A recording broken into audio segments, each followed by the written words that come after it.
मैं ये कह रहा हूं, ये तानाशाह सरकार नहीं है, ये एक तड़ी पार के काबू में आए हुए लुच्चे गुंडे बदमाशों के लोगों का टोला है, जिसको हमारे लोगों से कोई मतलब नहीं है। उसके बाद इन्होंने लगभग एक एक तबके के ऊपर अलग अलग प्रहार किया। कॉलेजों में अलग प्रहार किया, यूनिवर्सिटीज के ऊपर अलग प्रहार किया, एलआईसी के कर्मचारियों को जबरदस्ती इन्होंने निकालने की कोशिश की। इन्होंने भेल, HAL, SAIL, LIC, BPCL, HPCL हर डिपार्टमेंट को बेचने की कोशिश की। रोडवेज के कर्मचारियों की हड़ताल चल रही थी और उधर से उन लोगों को बर्खास्त करके कर्मचारियों को और उन्होंने ठेके पर नए भर्ती करने शुरू कर दिए थे। तो उस दिन इन लोगों ने देखे थे कि इस देश के अंदर 50,000 की नौकरी करने वाले लोगों के बजाय 15,000 में ठेके पर लगने वाले लोगों की इतनी लंबी लाइन है। तो अगर इस देश के अंदर बाकी डिपार्टमेंट को खत्म करना है तो बेरोजगारी बढ़ानी होगी, गरीबी बढ़ानी होगी, देश को बर्बाद करना होगा, और इस काम पर वो पहले दिन से लग गया था। हमारी गलती यह रही कि जिस वक्त रोडवेज के कर्मचारियों के ऊपर अत्याचार हो रहा था, उस वक्त हम देश का किसान चुप था। जिस टाइम पे वो हमारे सरकारी स्कूल के अध्यापकों को बदनाम कर रहे थे, उस टाइम हम लोग चुप थे।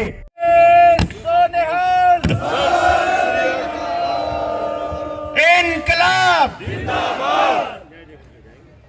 अपने देश की फसलों और हमारी नस्लों को बचाने वाली सरदारी और किसानी को मेरा हाथ जोड़कर प्रणाम, आपके चरणों में मेरे नमस्ते।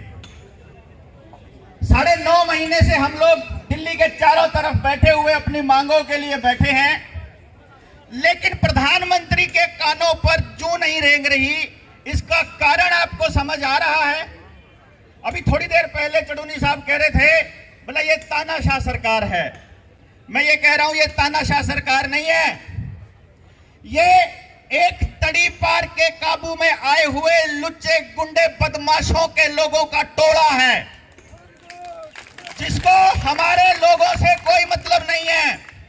इन्होंने पहले दिन आते ही अपने इरादे मजबूत करके ये बता दिया था हम लोगों को कि हम क्या करने वाले हैं। जब ये भूमि अधिग्रहण बिल लेकर के आए थे, इन्होंने आते ही हम लोगों को बता दिया था। जब स्मृति ईरानी जैसी लेडी को इन लोगों ने शिक्षा मंत्री बनाया था, जो 12वीं फेल है, जब किसान देश का खड़ा हुआ, जब 2014 के अंदर किसान के बिल, उनका भूमि अधिग्रहण बिल के ऊपर, उस वक्त इनको लगा कि किसान को आप नहीं पीछे हटा सकते, आपको इनकी जमीनें हड़पने के लिए कोई नया षड्यंत्र रचना पड़ेगा।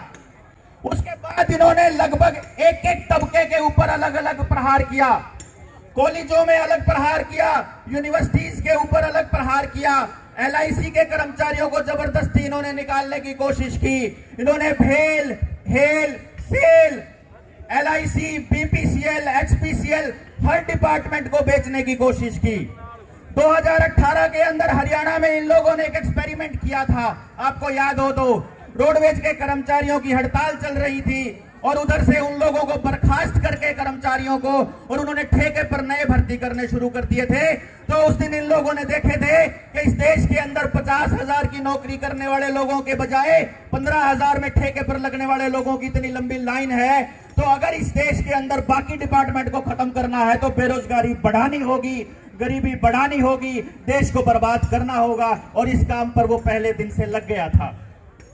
हमारी गलती क्या रही? हमारी गलती यह रही कि जिस वक्त रोडवेज के कर्मचारियों के ऊपर अत्याचार हो रहा था, उस वक्त हम देश का किसान चुप था। जिस टाइम पे वो हमारे सरकारी स्कूल के अध्यापकों को बदनाम कर रहे थे, उस टाइम हम लोग चुप थे।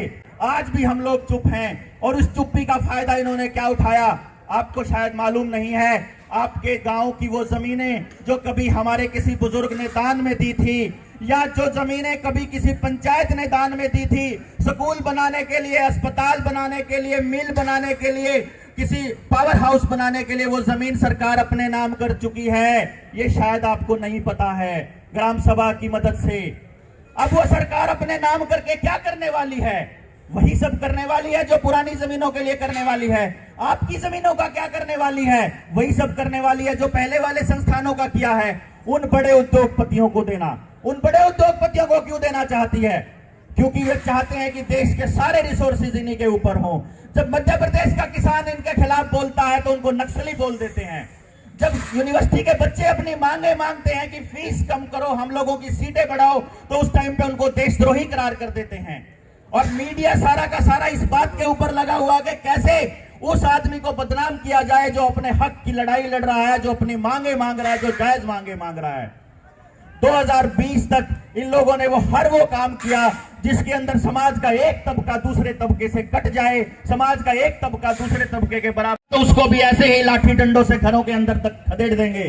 इसका एक्सपेरिमेंट किया था इन्होंने अप्रैल 2020 के अंदर, जब एक खांसी जुकाम जैसी बीमारी को इन लोगों ने महामारी बना करके पेश किया। हम लोगों को घरों के अंदर बंद कर दिया, सारे महकमे बंद कर दिए, बाहर निकलते ही पुलिस वालों ने हमारे ऊपर डंडे बरसाने शुरू किए। तब पड़ोसी हम लोगों की आवाज नहीं बन रहे थे। ये बड़ी गलती करी थी हम लोगों ने उस टाइम पे। हमने सरकार से ये पूछा नहीं कि भैया इस देश के अंदर जो बाकी चीजों से जो बीमारियां से जो लोग मरते हैं उनका तुमने क्या किया है। 22 लाख बच्चा मरता है अपने देश के अंदर हर साल, सिर्फ 3 चीजों की बदौलत, इलाज ना मिलने की वजह से, दस्त लगने की वजह से और कुपोषण की वजह से। उन चीजों के लिए प्रधानमंत्री ने क्या किया है, ये सवाल हमने पूछा इससे? ये सवाल हमने पूछा ही नहीं। जब रोड के अंदर इतने बड़े बड़े 1.5 फुट के 2-2 फुट के गड्ढे हो रखे हैं, हमारे बच्चों की मोटरसाइकिलों के टायर पड़ के उसके अंदर मरते हैं, तो हम ये कहते हैं कि इसके दिन इतने थे। दिन इतने नहीं थे।